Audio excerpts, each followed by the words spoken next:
नमस्कार मित्रांनो, तुम्ही पाहत आहात निर्भीड पवन 2.0. मी आहे पवन साळवे.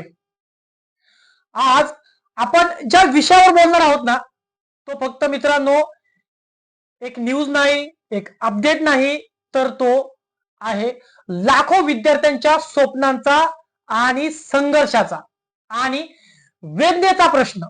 नीट यूजी 2026 परीक्षा रद्द झाली आहे आणि त्यानंतर देशभरात जे घडतंय ते पाहून प्रत्येकाच्या मनात एकच प्रश्न उभा राहतोय, विद्यार्थ्यांचं भविष्य इतकं स्वस्त आहे का? हा प्रश्न मलाच नव्हे तर संपूर्ण राज्यातील, संपूर्ण भारतातील विद्यार्थ्यांना आणि त्यांच्या पालकांना पडल्याचं पाहायला मिळतंय. नीट म्हणजे देशातील सर्वात मोठी वैद्यकीय प्रवेश परीक्षा. दरवर्षी लाखो विद्यार्थी डॉक्टर होण्याचं स्वप्न घेऊन ही परीक्षा देतात. 2026 मध्येही जवळपास 23 लाख विद्यार्थी या परीक्षेला बसले होते. पण परीक्षा झाल्यानंतर काही तासातच पेपर लीक झाल्याच्या बातम्या समोर आल्या. सोशल मीडियावर प्रश्नपत्रिका व्हायरल झाल्या. विद्यार्थ्यांनी आणि पालकांनी या सर्व घटनेवर आक्षेप घेतले आणि अखेर सरकारने देखील याच्यामध्ये हस्तक्षेप करत एक मोठा निर्णय घेतला. मग काय तर नीट परीक्षा रद्द झाली असा निर्णय आला.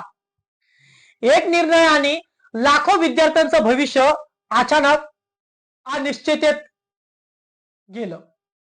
मित्रांनो, हा गंभीर प्रश्न आहे आणि हे सरकारचं अपयश आहे का, हा प्रश्न प्रत्येकाला पडलाय. मित्रांनो, थोडा विचार करा. तो विद्यार्थी जो सकाळी 5 वाजता उठून अभ्यास करत होता, ती मुलगी जिने मोबाईल, सोशल मीडिया सगळं बाजूला ठेवून फक्त एकच ध्येय ठेवलं, ते म्हणजे डॉक्टर बनायचं.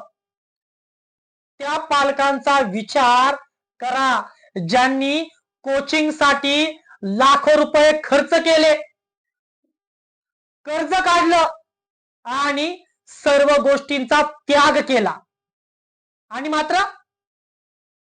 आज काय, त्या सगळ्यांच्या हातात काय आलं? निराशा, राग आणि प्रचंड मानसिक ताण. आता इथून पुढे अजून गोष्ट गंभीर होत जाणार.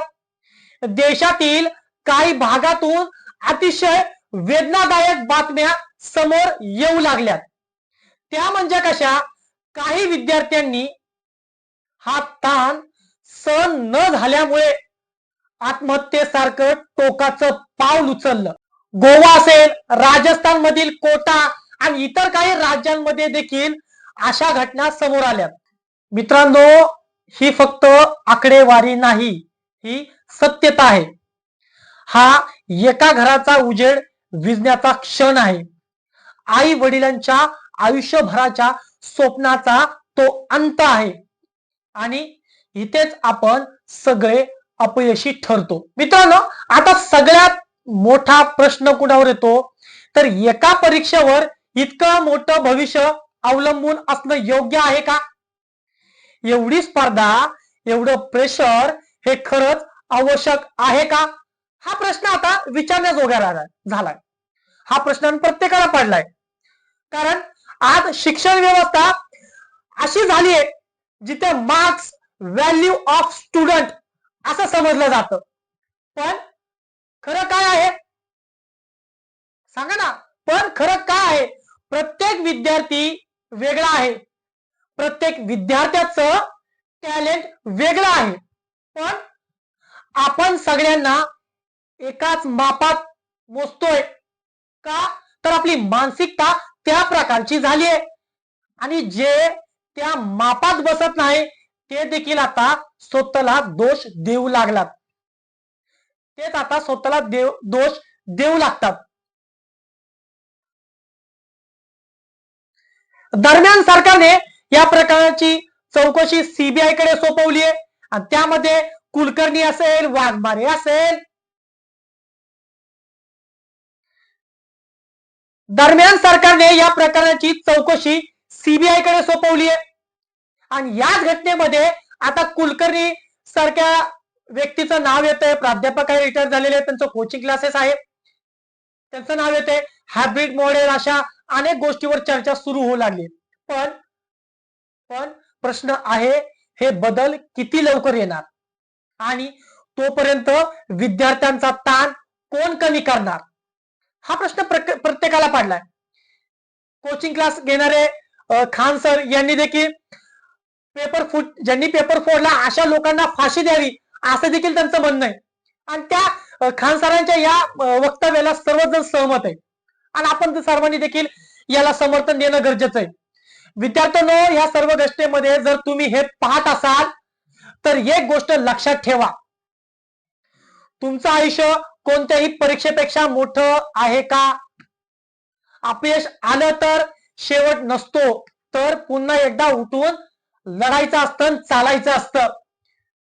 पण प्रत्येकाच्या विद्यार्थ्याचं म्हणणं असतं आपल्या आई वडिलांचं आयुष्य सुखकर गेलं पाहिजे, त्यांचं नाव रोशन केलं पाहिजे. त्याच चिंतेत त्या आत्महत्या करू लागलेत.